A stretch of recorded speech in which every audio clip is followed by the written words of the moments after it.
लग्नाचे दागिने म्हणजे श्रीमंत पेशवाई दागिने, नाशिकचे सुप्रसिद्ध सराफ मयूर अलंकार सराफ। ताज्या बातम्यांसाठी नाशिक न्यूजच्या YouTube चॅनलला सबस्क्राईब करा आणि बेल आयकॉनला प्रेस करा।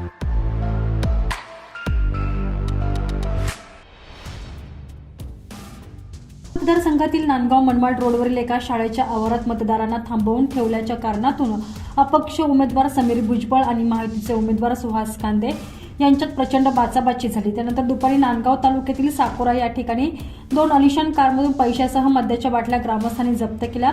या प्रसंगी संतप्त झालेल्या ग्रामस्थांनी 500 रुपयांच्या नोटा फाडल्याचा आणि मद्याच्या बाटल्या फोडल्याचा प्रकार घडला। काल बुधवारी दुपारी साकोरा येथे 2 कारमधून काही कार्यकर्ते पैसे वाटपासाठी आल्याची माहिती ग्रामस्थांना मिळाली होती। या दोनही वाहनांसह चालकांना ताब्यात घेण्यात आला। यावेळी दोनही वाहनांमधील काही संशयित फरार झाले। यातील एका संशयितांना सोबत बॅग नेल्याची देखील चर्चा आहे। संतप्त झालेल्या ग्रामस्थांनी कारला वेढा घालत गोंधळ केला। यामध्ये काहींनी वाहनांमधील पैसे बाहेर काढत 500 रुपयांच्या नोटा फाडल्या, तर काहींनी गाडीतील दारूच्या बाटल्या बाहेर काढत त्या फोडल्याचं समजतंय। त्यातच काहींनी या गाड्या पेटवून देण्याचा देखील अयशस्वी प्रयत्न केला। या संपूर्ण घटनाक्रमाचा व्हिडिओ सोशल मीडियावर व्हायरल झाला।